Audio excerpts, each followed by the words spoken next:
우리 그리스도인들은 목표가 있습니다. 그 목표는 주님을 닮아가는 것입니다. 우리의 신앙은 결국은 예수님 닮아가는 것이고 거룩한 주의 성품으로 우리가 변해가는 그런 목적을 향해서 나아가고 있습니다. 그래서 이 거룩과 성결의 삶, 거룩과 성결의 삶을 추구하는 것이 우리 그리스도인의 궁극적인 추구입니다. 그런데 이 거룩과 성결의 삶은 금방 이루어지지 않습니다. 시간이 걸리고 또 과정이 일단 필요한 것입니다. 하루아침에 되는 게 아니라 거룩과 성결의 삶은 꾸준히 걸어가야 된다라고 하는 것입니다. 포도나무를 이렇게 재배하는 사람 영상을 본 적이 있습니다. 포도나무를 재배할 때에 가지치기를 하는 거예요. 순이 올라오면은 그 순 중에서 몇 마디는 이렇게 따줍니다. 왜 그렇게 하냐라고 물어봤더니 포도 열매를 위해서 이 순 꺾어준다라고 하는 겁니다. 나뭇잎에 다른 어떤 불필요한 것에 영양분이 빼앗기게 되면 튼실한 이 포도 열매를 맺기 어렵기 때문에 제거해 준다라고 하는 겁니다. 예수님께서도 요한복음에 나는 포도나무요 너희는 가지니라고 하는 이 포도나무의 유명한 비유를 통해서 그런 말씀하셨습니다. 너희를 깨끗하게 한다라고 하는 거죠. 주님께서 우리를 깨끗하게 하실 때 우리가 열매를 맺기 위해서는 여러 가지 다른 가지에다가 영향력을 빼앗기면은 우리는 소중한 열매를 맺을 수가 없습니다. 그래서 불필요한 것들을 하나씩 제거할 때 그 영양분이 열매로 가서 더 풍성한 열매를 맺게 되는 것이죠. 우리가 주님을 닮아가는 이 거룩과 성결의 삶을 추구할 때 우리의 여러 가지 관심들이 있습니다. 세상에 대한 관심들, 또 물질에 대한 관심들, 또 내 어떤 욕망을 추구하고자 하는 그런 여러 가지 이런 가지들이 계속 자라고 있습니다. 이런 것들이 제거가 될 때 우리는 한 방향으로 주님을 닮아갈 수 있는 그런 열매를 더 깊이 맺어갈 수가 있는 것입니다. 그래서 이것이 하루아침에 되는 것이 아니라 결국은 거룩과 성결의 삶은 우리의 인생을 통해서 계속해서 꾸준히 되어져야 된다라고 하는 것입니다. 오늘 그런 의미에서 이 스가랴서 5장 말씀을 여러분들과 같이 나누면서 주님께서 이 스가랴 5장 말씀을 통해서 무슨 말씀을 강조하시는가 생각해 보았습니다. 여러 가지 환상이 나오는데 그 환상의 의미도 조금 어렵기도 하고 또 우리에게 어떤 부분은 낯설기도 하지만 그러나 시대를 넘어서서 또 어떤 그런 문화적 배경을 넘어서서 여전히 말씀하시는 하나님 앞에 우리가 마음을 열 때에 오늘 우리들에게 주시는 하나님의 말씀이 여기에 담겨 있다라고 하는 것입니다. 그것은 구원받는 성도가 어떻게 살아가야 되느냐, 특별히 죄에 대한 부분을 강조하고 있습니다. 죄에 대한 경계를 계속 강조하고 있다라고 하는 것입니다. 오늘 여기 두루마리 환상 또 여인의 환상 이 두 가지가 나오고 있습니다. 이 두루마리 옛날에는 이제 책이 없으니까 스크롤 이런 두루마리에다 양피지에다가 이제 글을 기록했는데 이 두루마리가 나오고 있습니다. 아주 사이즈가 굉장히 큰 그 두루마리를 하나님께서 스가랴에게 보여주고 계십니다. 그럼 이게 무슨 의미냐? 근데 그 두루마리에 담겨 있는 내용입니다. 그 내용이 여기 이런 말씀이 3절에 나와 있습니다. 그가 내게 이르되 이는 온 땅 위에 내리는 저주라. 도둑질하는 자는 그 이쪽 글대로 끊어지고 맹세하는 자는 그 저쪽 글대로 끊어지리라 그랬습니다. 일단 첫 번째로는 이게 그 축복의 내용이 아니라 저주의 내용이라고 하는 것입니다. 이 두 가지에게 저주하는데 하나는 도둑질하는 자 그랬습니다. 도둑질하는 자에게 저주. 또 그 다음에 두 번째로는 맹세하는 자에게 저주다. 이 두루마리에 담겨 있는 이 두 가지 저주에 대한 내용은 십계명의 요약이라고 얘기할 수가 있습니다. 여러분 십계명의 8계명 중에 도둑질하지 말라라고 하는 계명이 있잖아요.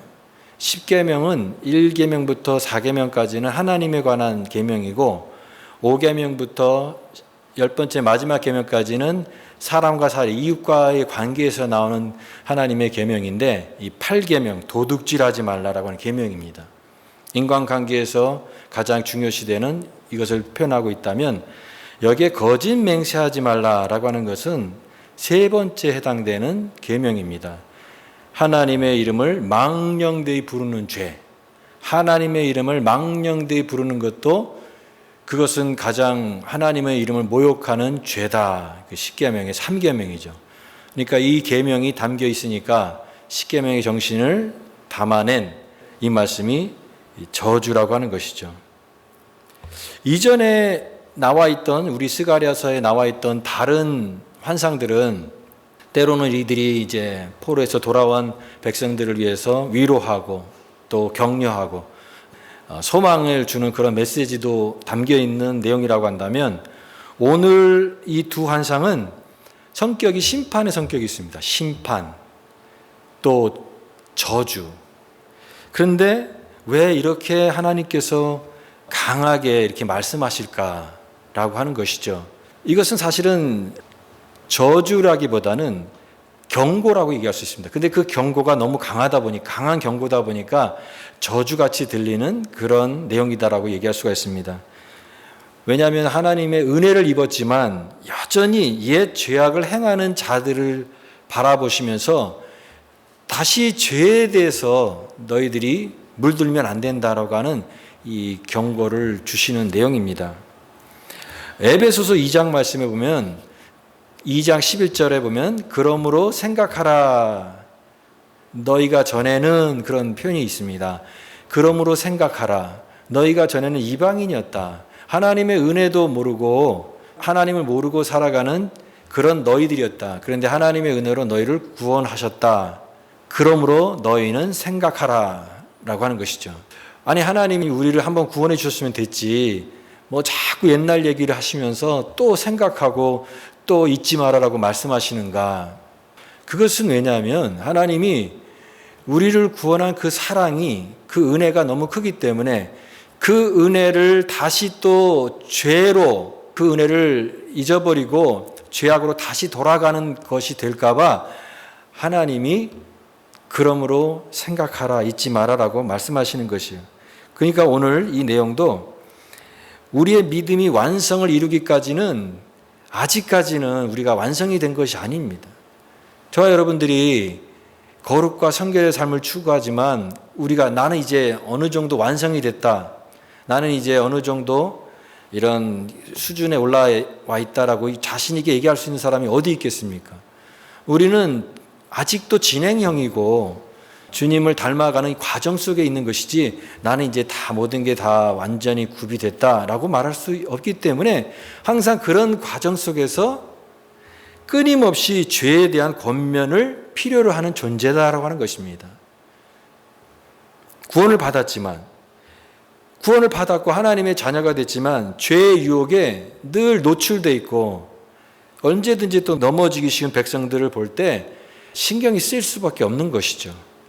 요즘에 한국 유머 중에 이런 글이 있습니다. 아들이란 아들을 둔 부모님의 그 마음이 담겨져 있는 건데요. 한번 잘 들어보십시오. 아들이란 낳을 때는 1촌, 대학 가면 4촌. 대학 가면 이제 좀 멀어지잖아요, 아들이. 그래서 4촌입니다. 군에서 제대하면 8촌, 장가 가면 사돈의 8촌, 애 낳으면 동포, 이민 가면 해외 동포, 잘난 아들은 나라의 아들, 돈 잘 버는 아들은 사돈의 아들, 빚진 아들은 내 아들. 근데 이게 빚진 아들은 내 아들이라는 말이 좀 짠하더라고요. 어떤 의미에서는 아유 그래 나한테 남은 건 이렇게 참 힘든 못난 아들밖에 없구나라고 하는 그런 투정같이 느껴지지만 그 아들이기 때문에 그래도 그 아들이 못났지만 아들이기 때문에 더 짠하고 품을 수밖에 없는 그 어머니의 마음 같은 게 느껴져서 빚진 아들은 내 아들 이런 게 또 마음에 좀 와닿았습니다. 하나님의 마음은 어떨까요? 우리가 구원받은 자녀라고 하는데 하나님의 마음이 안심이 안 되는 겁니다. 왜? 이 세상에 죄가 너무나 많고 언제 또 우리가 다시 깨끗하게 씻어놨는데 또 구정물로 들어가는 그런 것처럼 죄에 또 물들기 쉬운 그런 상태를 볼 때 하나님은 또 경고하고 하는 것이에요. 그래서 오늘 이 두루마리 내용이 이게 축복의 말씀이 가득해야 되는데 왜 저주 막 이런 내용이 나올까? 이 3절 4절도 보십시오. 그가 내게 이르되 이는 온 땅 위에 내리는 저주라. 도둑질하는 자는 끊어지고, 또 4절 말씀에도 만군의 여호와께서 이르시되 내가 이것을 보냈노니 도둑의 집에 또 들어가며 내 이름을 가리켜 망령되이 맹세하는 자의 집에서도 들어가서 그의 집에서 머무르며 그의 집을 나무와 돌과 아울러 사르리라 하셨느니라.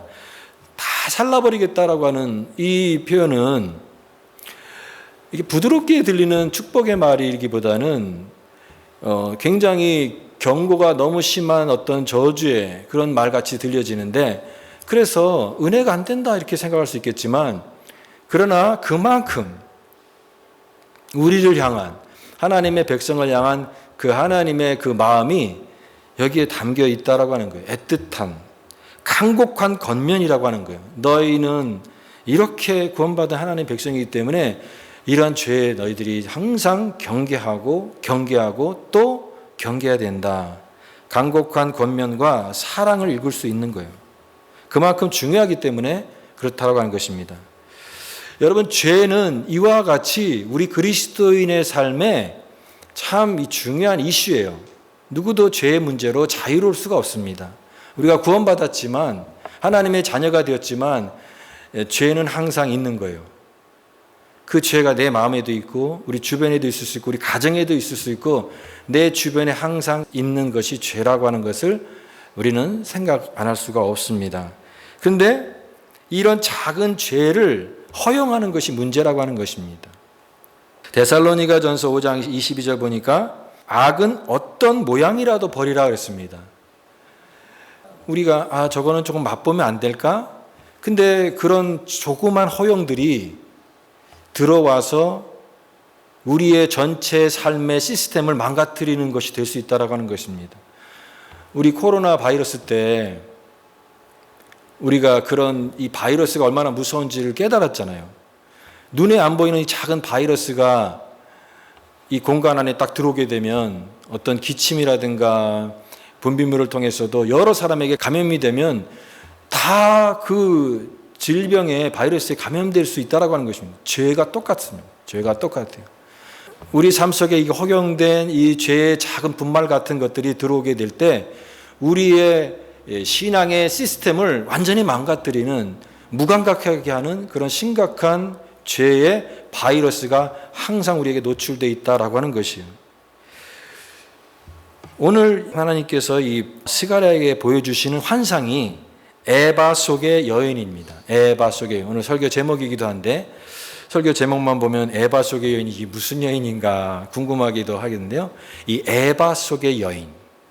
오늘 하나님께서 6절, 7절의 말씀을 보여주고 계십니다. 6절, 7절 말씀도 한번 읽어보겠습니다. 같이 시작.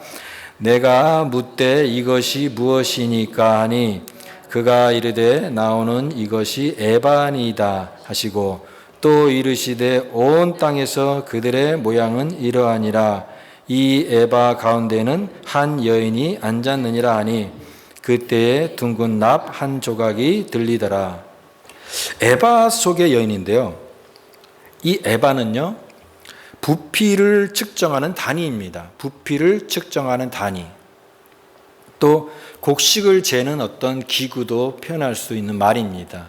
우리 옛날에 뒤주라고 있잖아요. 쌀을 담는 뒤주. 뒤주하면 또 이게 사도세자 생각나잖아요. 영조가 사도세자 뒤주에 죽게 됐는데 그 쌀을 담는 이 뒤주입니다. 근데 이 에바에 여인이 있다. 이 그림이 안 그려지죠. 쌀 담는 뒤주 같은 그 에바 속에 여인이 들어가 있는 그런 장면을 한번 생각해 보시죠. 뭘 얘기하시는 건가? 근데 결론적으로 얘기하면요, 이 여인은 죄의 의인화입니다. 죄를 사람같이 표현한 문학적 표현이에요. 죄의 의인화. 죄가 그냥 우리 속의 관념이 아니라 생생하게 표현하기 위해서 여인으로 표현한 것입니다. 죄의 모습이 굉장히 간교하고 또 유혹적이고 또 그 모습이 있는 그것을 생생하게 표현하기 위해서 하나님이 이렇게 보여주신 것이 아닌가 이렇게 생각이 됩니다. 근데 그 에바의 여인이 나오지 못하도록 뚜껑을 납으로 봉쇄했다고 했습니다. 완전히 차단한 것이죠. 그런데 참 이게 우리가 또 이 7절 말씀에 보면은 들리니라 그랬습니다. 들리더라. 에바 가운데 한 여인이 앉아 있는데 그것을 둥근 납조각으로 봉해놨는데 그 안에서 뚜껑을 열고 나오는 그런 현상입니다. 그러니까 그 장면을 생각해 보면은 섬뜩하지 않습니까? 뚜껑으로 다펀하고 못 나오게 막아놨는데 그 안에 있는 여인이 막 바깥으로 나오려고 뚜껑을 막 밀치고 나오는 그 장면을 우리가 생각해 볼 수가 있습니다. 이것은요, 왜 하나님께서 그러면 이런 장면을 스가랴에게 보여주시고 또 우리들에게 이 말씀을 듣게 하실까라고 하는 것이죠. 악이라고 하는 것이, 죄라고 하는 것이 그냥 막연한 게 아니라고 하는 것입니다. 여러분, 죄는 우리 가장 주변에 있어요. 죄가 있다라고 하는 거예요. 죄가 우리 마음속에 있어요. 우리 가정 안에도 있을 수 있고 익숙한 어떤 관계 속에서도 있을 수가 있어요. 내가 잘 모르는 삶 속에서도 죄가 스며들어 있을 수가 있습니다. 꿈틀꿈틀해요. 우는 사자처럼 우리를 삼키려고 하는 그런 모습도 있을 수가 있어요. 또 이 죄가 여전히 활동하고 있다라고 하는 것을 표현하고 있는 그런 표현이라고 생각이 됩니다. 그러니까 성도의 삶은 우리가 거룩과 성결의 삶을 추구한다라고 했을 때 그 삶은 이와 같은 이 죄와 끊임없이 싸워야 되는 것입니다. 죄와의 투쟁이에요. 투쟁. 계속되는 과정이에요. 그러므로 이것은요, 우리가 그냥 막연하게 편안하게 신앙생활하는 것이 아니라 항상 이 죄와의 싸움, 영적 싸움이 있다라고 하는 것을 또 강조하는 그런 의미가 있을 수가 있습니다. 우리 개신교회, 우리 개혁주의 신앙을 믿고 있는데 우리 개혁주의 신앙의 대표적인 고백이 뭐냐면 웨스트민스터 신앙 교리입니다. 웨스트민스터에서 나오는 이 교리 중에 하나는요, 우리가 회개를 하는데, 하나님 앞에 회개하는데 예수님을 믿을 때 우리가 하는 회개는 큰 회개라고 한다면 이제 주님을 믿고 성화되어가는 과정 속에서는 작은 회개가 또 필요하다고 얘기합니다. 우리가 한 번 회개한 것으로 끝난 게 아니에요. 왜 그렇습니까? 또 살다 보면 또 죄를 짓고 또 우리가 또 타락하게 되잖아요.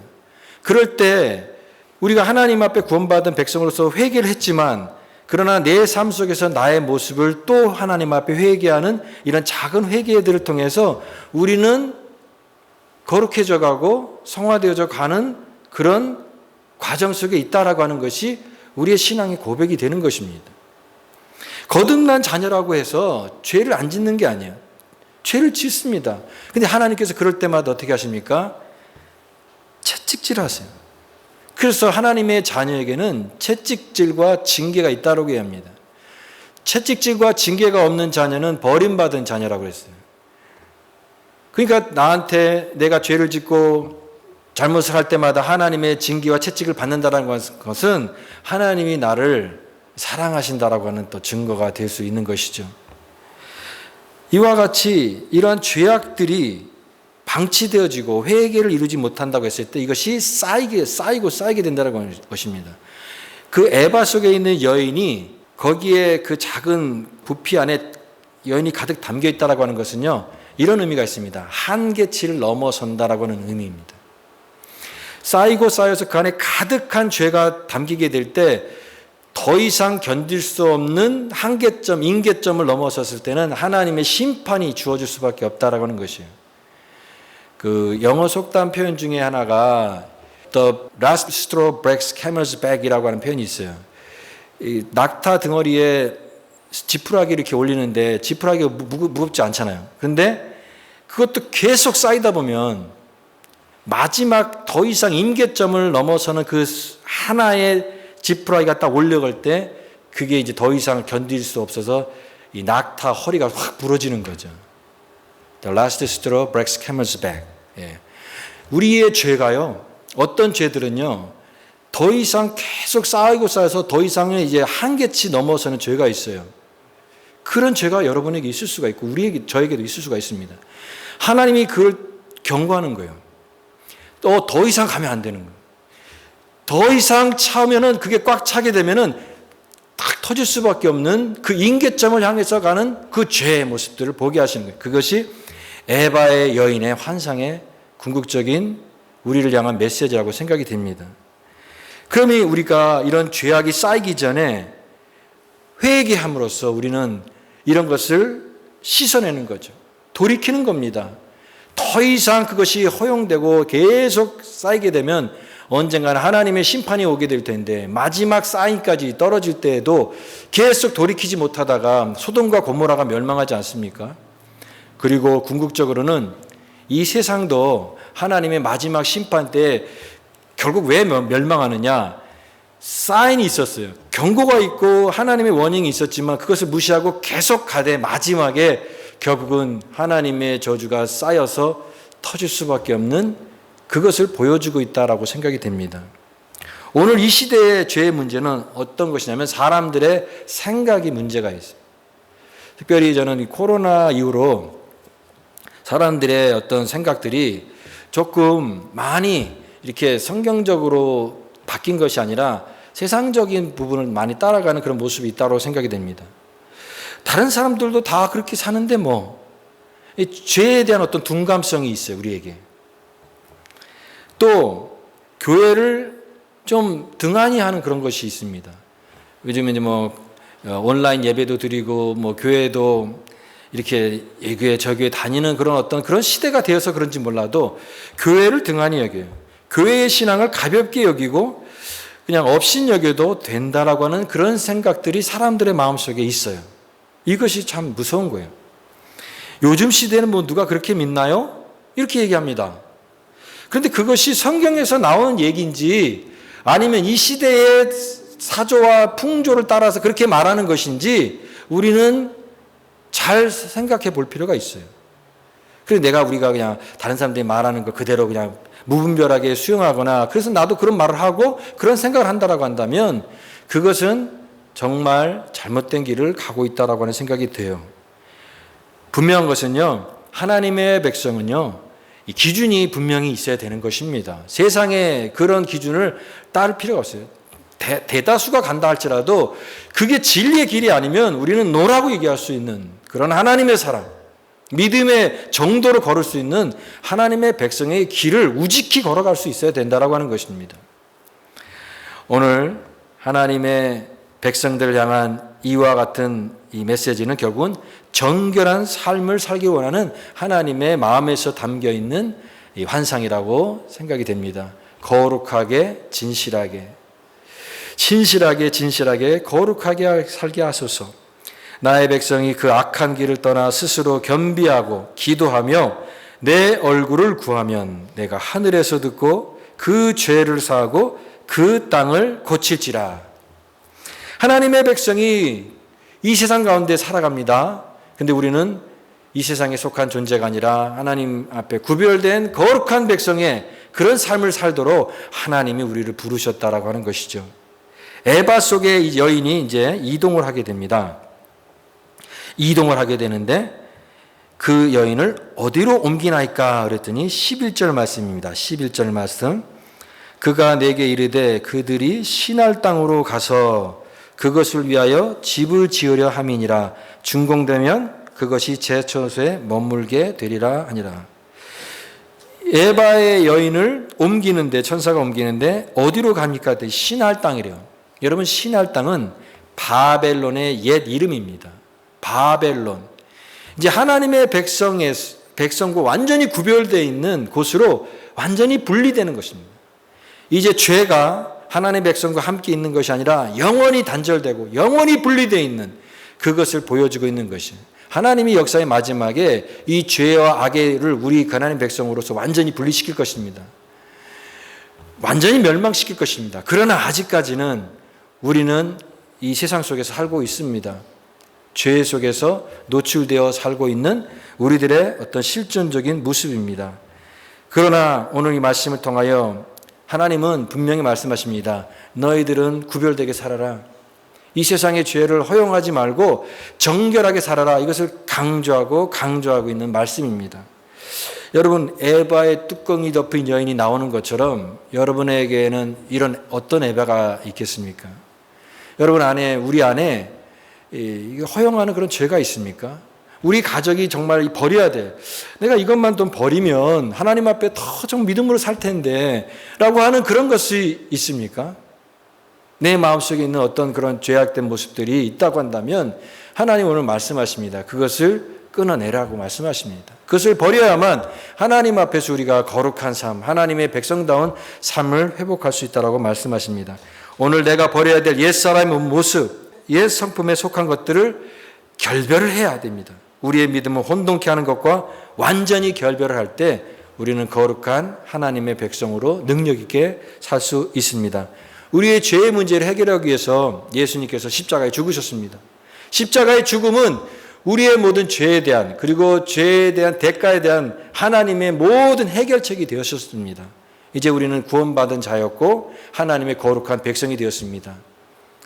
이제 다시 우리가 옛날로 돌아갈 수는 없습니다. 죄를 허용할 수는 없습니다.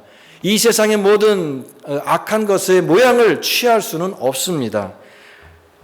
우리는 참된 회개를 통해서 용서하심을 받은 자들입니다. 이제는 주님만 바라보고 십자가의 주님을 우리가 바라보게 될 때 내 안에 있는 모든 죄의 욕망들을 끊어내고 이제는 정과 욕심을 십자가에 못 박았느니라, 깨끗이 못 박고 주님을 향해서 거룩한 백성으로 다시 한번 용기 있게 일어설 수 있는 그런 결단과 고백이 있어야 될 줄 믿습니다. 오늘 이 에바 여인을 통해서 주시는 하나님의 메시지가 우리 가정에 적용이 되고 내 심령에 적용이 되고 우리 교회에 적용이 돼서 하나님, 우리 공동체와 우리 성도가 거룩한 백성으로 하나님 앞에 새로워지게 하여 주옵소서. 오늘 이 기도와 우리의 간절한 바람이 하나님 앞에 올려지기를 간절히 바랍니다.